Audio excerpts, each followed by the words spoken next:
how is this different for men and women? Well, You've been working with women for a decade, Yeah. for years. yeah. So I think that men. Or is there a difference? Well, I don't know. I mean, all of my thoughts on that are more just kind of, gut intuition. But I have noticed a trend where I hear women say, I'm failing. And I don't hear men say that in that same way. Not from the same place of like, I'm failing as a dad, I'm failing at work, I'm just failing everywhere. Whereas women say that. And they say it and they reinforce it and they all say it to each other. And that, no, you're not. No, I am. But you're not. I mean, this narrative that they're failing haunts them. Yep.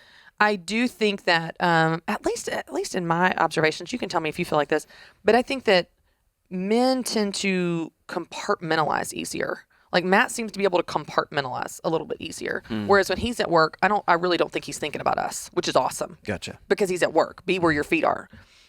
The more I've tried to practice that, the more balanced I feel, where I can actually be present in the moment that I'm in. But I feel like women are often like, our mind is in a million places, and often it's in the places that we're not, so then we feel guilty. So I don't know. I mean, do you feel like you can compartmentalize I've got several more? questions on that.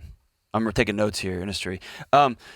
So I used to, until I read Terrence Real's work about overt and covert depression, meaning you look at the stats, it looks like on its face that women experience depression. They experience these seasons of guilt, I'm a failure, way more than men. And what he came out and said, that's absolutely inaccurate. Men demonstrate depression by puffing their chest out, by flexing, by doing, by yelling, by numbing. And so where a men may not put it out there to the world, they may not verbalize, I'm failing, they'll go have 9 drinks and disappear in front of a ball game. They'll go golf all day. They'll go hide, right? Gotcha. Yep. And so it ends up being the same thing. They have different words for it. Yeah. And so it may not be as identity driven. The identity may not drive them to the ground. Yeah. But they are killing themselves just the same. Well, when I have given this talk and this content, I've been speaking on this topic to our Entree Leadership audiences from Summit to Master Series, whatever, since 2013. So a really long time, different iterations of it. And even back in the day, years ago, it used to be much more male audience. It hit a nerve. Yep. Big time. Yep. And so there's something about it that there's something in us that we feel like there's something more for us. That we need something, not to do more, not to run harder and faster, but like something feels like it's not right. And I want to fix that feeling. And I don't know what that is. And I think that we describe it with balance. I need more work-life balance. Well, you can take a vacation. You can take time off. You can leave at 5. But if you still have that narrative that you're failing, then it doesn't matter what time you leave work. That's because right. You're taking that narrative home with you and you're bringing it to work with you the next day. You say this all the time, like wherever you go next, you're taking you with you. Right. And if that story is a story you believe and nurture and fuel and accept and live out of, well, then the story is what we have to fix. That idea, not just the calendar. One of the things I said the other day that I thought, oh gosh, that summarizes it so well. This is not a calendar issue. It's not just about the calendar.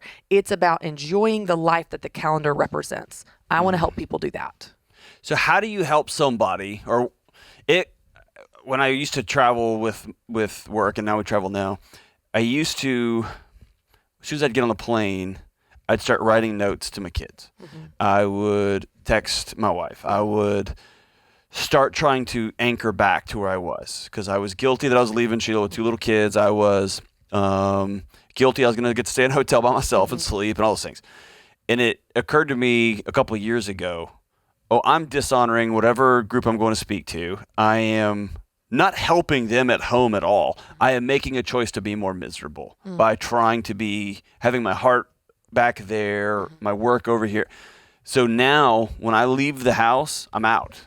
I am focused on where I'm headed. Yeah. It feels like there's an industry, there's an ecosystem, there's air and water that we breathe and swim in, directed towards women to make sure you're never where you are.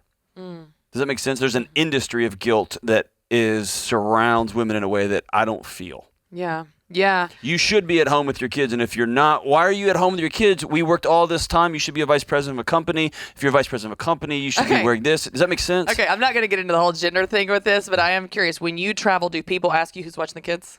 They do with me. They do? Yes. But like, where are your kids? Where's your family? Yes. And I make who's watching the kids? No, the assumption is just my wife is. 100%. Yeah. I get asked everywhere I go, who's Okay. watching the kids? I don't Yeah. know. The dog? I don't know. I just hope Yeah. they'd work out. Like, Matt never gets asked that. Matt's never been asked in his whole stinking life who's watching the kids. I'm like, isn't that fascinating? I think there is some. Just the assumption, right? 100%. Yeah. I think sometimes it's spoken, sometimes it's unspoken, and I'm not mad about it. I love being a mom. Like, I love that people, that's great. But I do think that there is pressure there. And I will tell you that is years ago, I discovered that's where so much of my guilt came from, was always focused on where I was not. So when I'm at work, I'm thinking about my kids. Oh, are they okay? Are they, did I forget this, that? Are they sick? Do they need me? Then I would go home and I'd be with them and I'm checking email and I forgot to finish that chapter and, I got to respond to that. And So if you are always focused on where you are not, then of course you feel guilty because you're always focused on where you're not. And by the way, you also are completely missing the moment that you're in. So the analogy I use is a car. Flip your focus. Instead of always looking through the rearview mirror of what you're leaving behind, look through the front windshield of where you're going and be where your feet are. So I'm just like you. When I walk out the door, I intentionally channel my focus to what I'm going to. Yep. And then when I go home, same thing. It's like I'm shutting this off as much as I possibly can. It allows you to not just be more present. It allows you to experience and enjoy those moments more because you're actually in them now. Yeah. And by the way, you don't feel guilty because you're like, no, I'm focused on the thing I'm doing. Look, I'm doing great now. I'm going to go home. I'm going to be doing great then versus I didn't do that. I'm leaving that behind,